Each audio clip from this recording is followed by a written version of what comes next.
Hi everyone. So this is lesson number 4 we are here with, and it's a continuation of your lesson number 3, Intrinsic and Extrinsic Semiconductor 1, and this is 2. In lesson number 3 we saw what is intrinsic, what is extrinsic semiconductor, what is doping, and how this semiconductor works at zero and room temperature. So now let's get started with lesson number 4 and proceed further. These are the two crystals which I'm discussing with you. These are very important crystals with respect to examination. So I'm not asking you to go in a very detail, but whatever points I have mentioned here, you have to be very thorough with these points. So question comes from these points only, like bonding and all. So let's start with germanium and silicon crystals, represented with not the full name but with the simple notation like this. Germanium and silicon crystals is always having a covalent bonding. At 0 Kelvin, this germanium and silicon crystals behaves as an insulator. You remember, if something is insulated, they don't allow the conductivity to flow through them, right? At room temperature, it behaves as extrinsic semiconductor. And in germanium and silicon crystals, we only have diffusion current. There is no drift current in germanium and silicon crystals. We don't have drift current because we don't have inbuilt electric field, and therefore there is no drift current, and that's why it doesn't have any practical applications. And why we have germanium silicon crystals? It's called because when germanium is added as an impurity into silicon, or silicon is added as an impurity into the germanium, we get germanium silicon crystals. So that's why it's germanium silicon crystals. So this is only 5 points we're having. Try to remember every point, and I hope it's easy for you to remember now. It's easy for you because I have discussed about everything, the topic relates with the points, and points I've already told you what is bonding, what is insulator, what is room temperature, diffusion, drift. So it's easy for you to remember the points now. You don't have to mug up everything. You never have to mug up the things when you understand and learn something. Okay, the next is gallium arsenide, that is represented with GaAs in the bracket. In this, it is a compound. Gallium arsenide is a compound from gallium, that is I guess 3rd group, and arsenide is from 5th group. So when they combine together, they form gallium arsenide. In this, the nature of bonding is covalent bonding. And I'll tell you the best example for this is direct band gap semiconductor. Gallium arsenide comes under direct band gap semiconductor. We'll see what is DBG semiconductor in detail. So for the time being, just remember the best example is gallium arsenide for DBG semiconductor. During recombination, most of the energy will be released in the form of light, and gallium arsenide emits infrared light. It is one of the costliest semiconductor. Switching times in gallium arsenide is very, very small. It is one of the best microwave material. Next, it's suitable for microwave switching applications. You know that gallium arsenide exhibit negative differential mobility, and due to this specific property, it's more suitable for high frequency applications or microwave applications. So that's why it is suitable for microwave switching applications. Its conductivity is larger than germanium. Next, gallium arsenide is used for the fabrication of all these: LED, laser, tunnel diode, impact diode, varactor diode, pin diode, and microwave ICs. All these diodes we will see in our part 2 semiconductor diode in very detail. So for the time being, just remember the fabrication of all these diodes. Okay. and this negative differential mobility point I have discussed already. Next is an alternative material for gallium arsenide is indium phosphate. It's just as an alternative material. Okay, and the last is gallium arsenide is low noise microwave material. Remember. Okay, so there's a question that how do you get n-type gallium arsenide and how do you get p-type gallium arsenide? So the answer is we get both type gallium arsenide by adding amphoteric material to gallium arsenide. Now let's see in detail that how you get p-type gallium arsenide. So when you add the trivalent impurities like germanium, zinc or cadmium, these are added to gallium arsenide, they will be working as acceptor for gallium arsenide, and then they replaces gallium and we get p-type gallium arsenide. This was the reason for p-type gallium arsenide. Now how do you get n-type gallium arsenide? When pentavalent impurities like silicon are added to gallium arsenide, they will be working as donors for gallium arsenide, and then they replace arsenic and we get n-type gallium arsenide. So when from the exam point of view, description is for your understanding, but the thing you have to remember is adding amphoteric material to gallium arsenide. Next is your wavelength of light.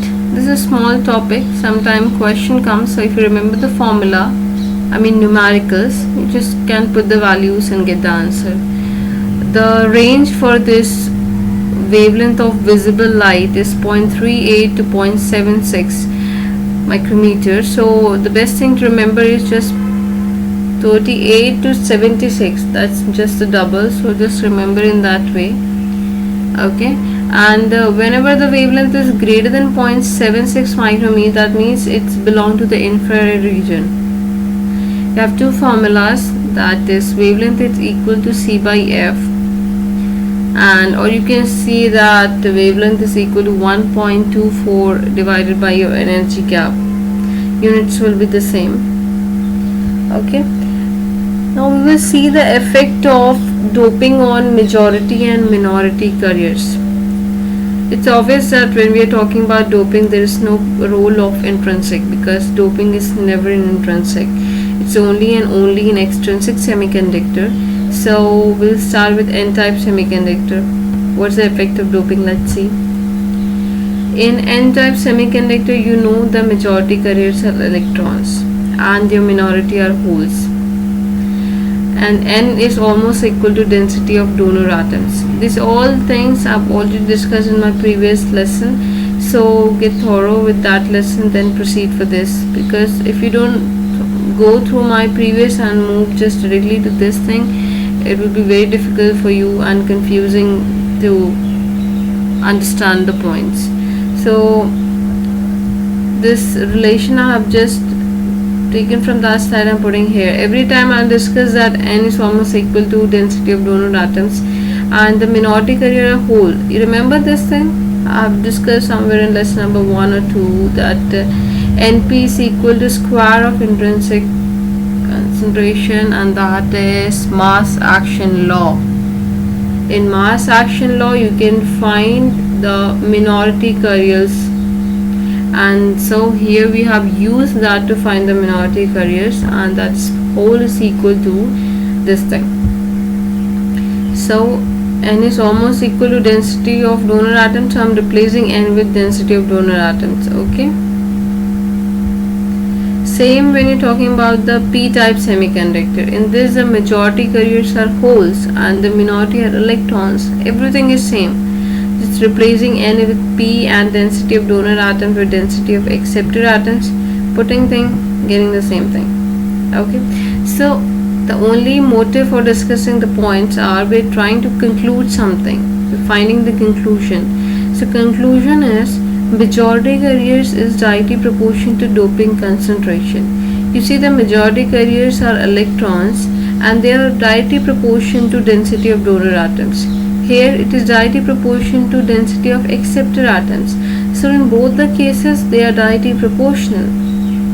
So we have concluded. Okay. And the second is minority carrier is directly proportional to 1 by doping concentration. So this is also visible to you that n is almost equal to square of intrinsic concentration divided by density of acceptor atoms, and same for the n type, that it is square of intrinsic concentration divided by density of donor atoms. So that is directly proportional to 1 by doping concentration. So it's, remember, like all this we have already discussed in somewhere in lesson 2 or 3, but the thing is that I'm taking the topics under each and every point so that it's clear for you to understand the effect of doping or mobility on majority or minority carriers, so that you can be very clear with these points. Actually, question they just ask you from the statement that what is the effect of doping concentration on majority or minority. So if you remember these relations, it's very easy for you to visualize and just answer your marks.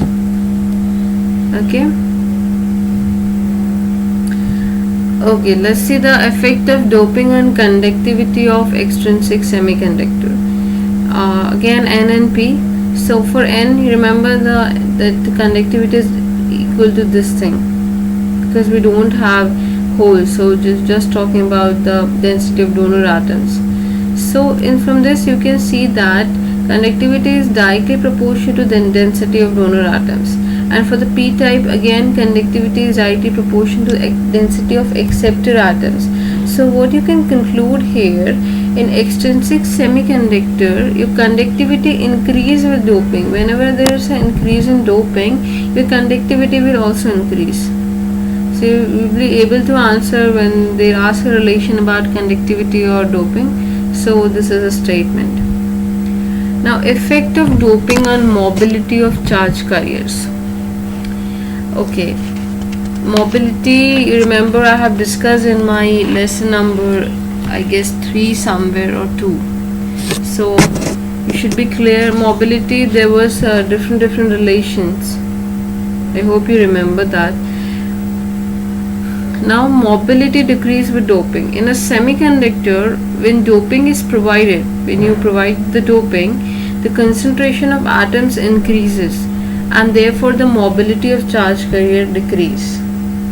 Second, mobility decrease with temperature, because if you remember the relation of this thing I mentioned in the block, you can directly say mobility decrease with temperature. Okay, so there's two things under mobility when you're talking about decrease or increase thing. Effect of temperature on majority and minority carriers. We are trying to show you this by taking some example. Like one example I have provided you and made the conclusion.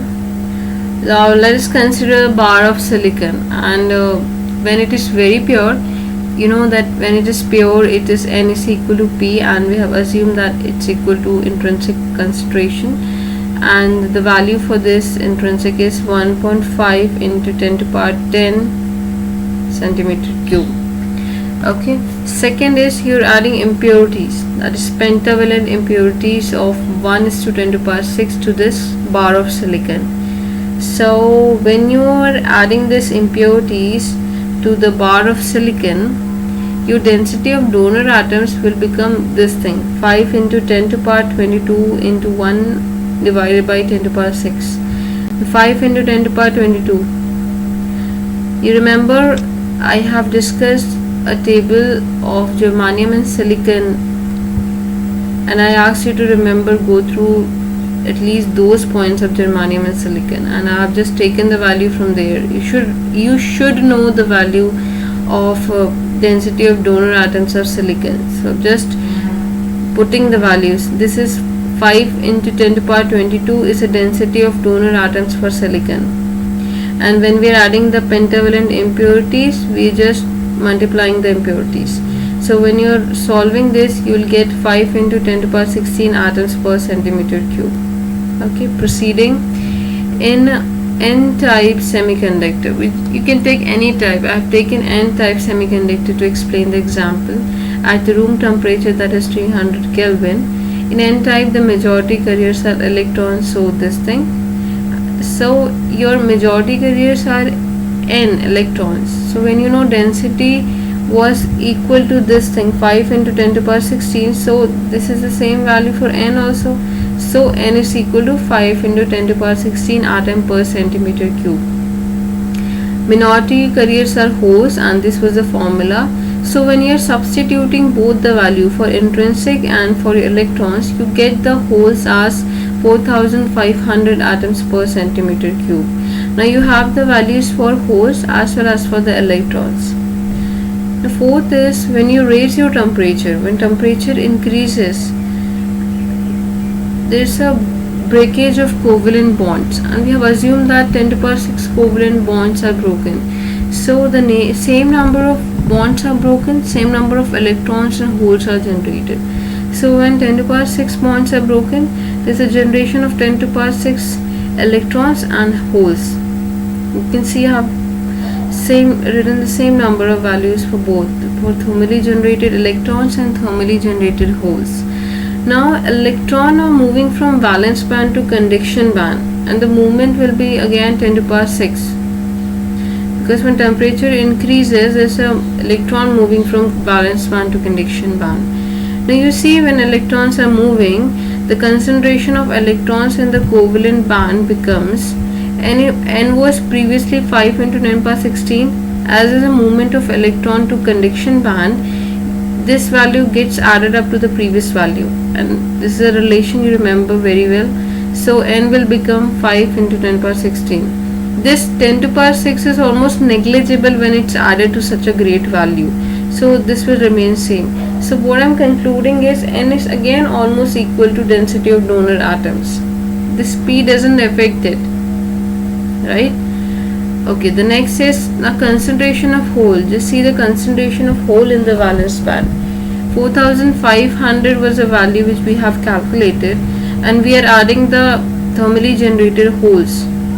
So when we are adding such a huge value to this small value, we get 10 to the power 6. Now you have both the things. For the holes, that is 5 into 10 to the power 16 centimeter cube, and this is for the holes. So what I conclude is majority carrier, that is electron concentration, is almost independent of temperature. When you increase the temperature and whatever happened after increasing the temperature, it doesn't affect the concentration of electrons, but it surely affects the concentration of holes. So minority carrier concentration will be increasing with temperature. It increased to a very high value, as you can see here. So the motive of discussing as such a big example is remember the points with the description. If you remember the points with the description, you don't have to thorough the points. Just thorough with the description and you will be able to answer the questions. Okay. Let's see the effect of temperature on the conductivity of extrinsic semiconductor. We have discussed the plotting of conductivity versus temperature curve for extrinsic semiconductor. Here is a plot where I have taken the temperature in the x direction and the conductivity in y. Okay, and T base C here is a Curie temperature written in the red color, and 300 Kelvin is the room temperature, and here will be 0 Kelvin. So we will discuss the plotting at each and every temperature value. Okay, so what happens when the temperature is 0 Kelvin? You can see here, at 0 Kelvin the carrier concentrations are 0 and hence the conductivity is 0. When conductivity is 0, extrinsic semiconductor at 0 Kelvin will be working just as an insulator. I have given you the points here, what happens at every kind of temperature. So I'm just explaining you with the help of figure and again coming to the point so that you can be very clear with this. Carrier concentration is 0. Extrinsic semiconductor will be working as an insulator, just I have explained you. Okay, so now the next is what happens when the temperature is between 0 to 300 Kelvin. So as temperature increases from 0 to 300 Kelvin, bonds are broken, covalent bonds are broken, and majority and minority carriers are created, and the conductivity of extrinsic semiconductor increase with the temperature. So you can see here with the blue color, the same thing I have told you, that it is increased with the temperature. So sorry, it's given, so the blue color is continuously increasing and it's going maximum till 300 Kelvin, and this is the maximum point. After that it again get decreased, but it doesn't go beyond this 300 Kelvin point. So the value here is maximum. Same thing I have mentioned the point, number of covalent bonds will be broken and conductivity of extrinsic semiconductor increase with the temperature. At 300 Kelvin, the conductivity of extrinsic semiconductor is maximum. As you can see here that the value is about to decrease from here, but it's not going beyond this. So this is taken as a maximum temperature value, that is 300 Kelvin. Okay. Now at 300 Kelvin, the temperature between 300 Kelvin and the Curie temperature, three things happen between this. First is your majority carrier concentration remain almost independent of temperature. Okay, mobility of charge carrier decrease with temperature, and when your mobility decrease, conductivity of semiconductor, that is extrinsic semiconductor, decrease with temperature. Third is minority carrier concentration will increase with temperature. So these three things happen between 300 Kelvin to your Curie temperature. So because of this three value, the conductivity will decrease from this value and it will come to the Curie temperature point. You can see here I have tried to show you this with red color. You can see very clearly that this is decreasing and it comes and stops at the Curie temperature. Now what happens at Curie temperature? At Curie temperature, minority carrier concentration approaches majority carrier concentration, and the extrinsic semiconductor will now become intrinsic semiconductor. And when the extrinsic becomes intrinsic, the purpose of doping in the semiconductor is almost lost, and the conductivity will become very small and it is slightly greater than your intrinsic conductivity.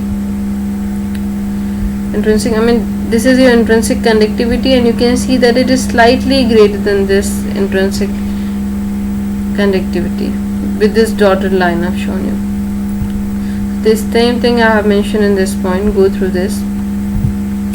Okay, now the last is what happens at T when T is greater than your Curie temperature. Okay, one thing I've just told you, that this dotted line was not indicated for the temperature at Kelvin, at Curie temperature. That means when temperature is equal to Curie temperature, you just have to remember one point, that extrinsic semiconductor will now become intrinsic semiconductor, and the purpose of doping is lost because the minority carrier concentration approaches the majority carrier concentration, and the extrinsic semiconductor will be working just like an intrinsic semiconductor.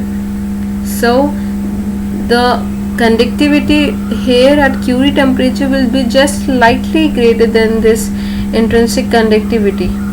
For Curie temperature, you just have to remind like these points which I have discussed. You'll see what happens when temperature is greater than Curie temperature. When temperature is greater than Curie temperature, above Curie temperature, the semiconductor is intrinsic and the conductivity increase with the temperature. You can see I have dotted line, and this is increase with the temperature. Okay. Okay, so this was all the points.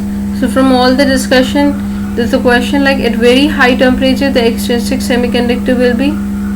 You remember? It's intrinsic semiconductor. Just told you that at the very high temperature the extrinsic becomes semiconductor. So extrinsic semiconductor will be becoming intrinsic, so it's an intrinsic semiconductor. At low temperature, what happens to the conductivity of extrinsic semiconductor? At low temperature, that means when it was very low, it was increasing, right, with the blue color. So the answer is it will increase with the temperature. Okay, the last statement is intrinsic semiconductor is NTC of R, that is negative temperature coefficient of resistance, and extrinsic semiconductor is PTC of R. This statement, last statement, is directly asked in many of the examinations. So just remember, intrinsic semiconductor is always NTC of R and extrinsic is PTC of R. You just have to remember this.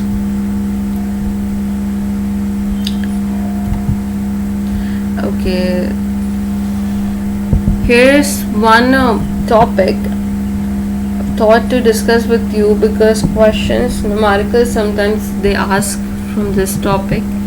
So you don't have to go in detail, just what I'm telling you, just go through that. The topic is a scattering mechanism in semiconductor. In semiconductor, there are three different scattering mechanism, and due to this the resultant of mobility of charge carrier reduces, and the resultant mobility is equal or less than the least value of mobility.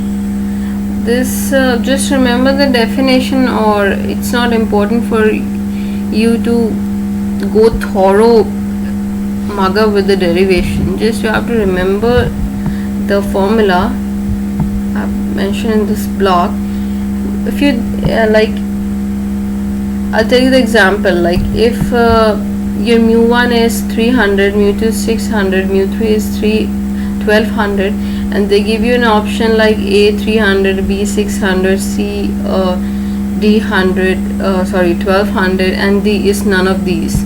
So you just have to remember in this what semiconductor scattering mechanism says is the resultant mobility of charge carrier reduces and the resultant mobility is equal or less than the least value of mobility.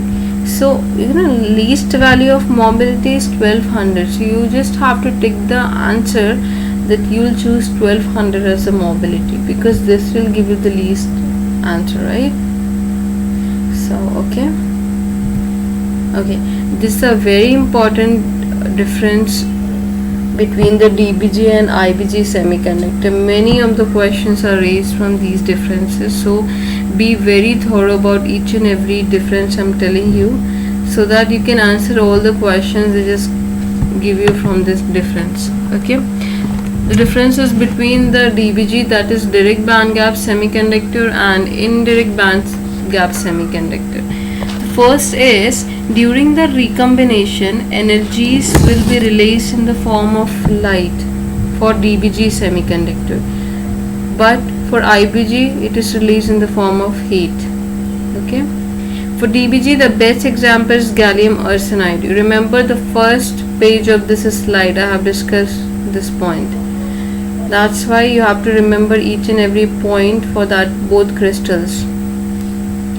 And for IBG the best example is germanium and silicon. Other example, just remember, if they ask you, you can be able to point out that it comes under DBG or IBG. Okay, in DBG during recombination most of the free electron from covalent band will be falling directly into the valence band, but for the IBD they don't fall directly, they fall to the intermediate level first and then they fell into the valence band. Okay, the fourth and the fifth points are same for both the DBG and IBG. The energy of the falling electron changes for both, no change in the direction of the falling electron for both.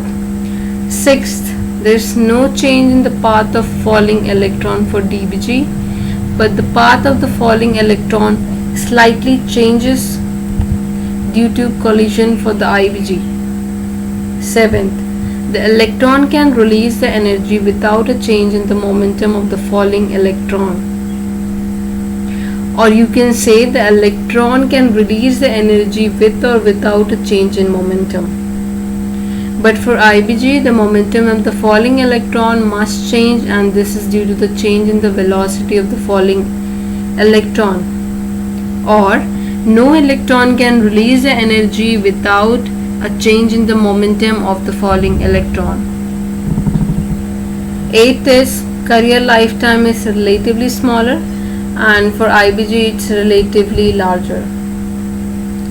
If you remember these points which I have discussed you have to be very thorough. Remembering and being thorough, there's a difference. So you have to learn and remember these for the sake of your examinations.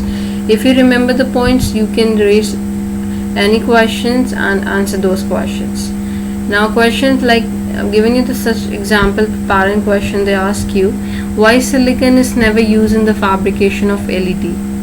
Because silicon is IBG semiconductor. Answer. Question next. Semiconductor are fabricated with, they give you 4 options. Remember that they are fabricated with DBG semiconductor with larger conductivity. Remember this point. 3rd, gallium arsenide is an example of, they give you 4 options, and there's a 1, 2, 3, 4 points. So in 4 options they have combined different possibilities. So remember the gallium arsenide was an example for only DBG semiconductor. So if you remember those points, you will never get confused between these silly things. If you remember anything, you can directly mark up your answers. Okay, so here was the end of my lecture, and thanks for watching. I hope you liked the video. So please like it and subscribe yourself so that you can reach my channel very easily, and go through my videos if you're preparing for examinations. It will be a great helpful for you. Thank you so much. Be in touch for my next lesson. Thank you. Bye bye. Take care.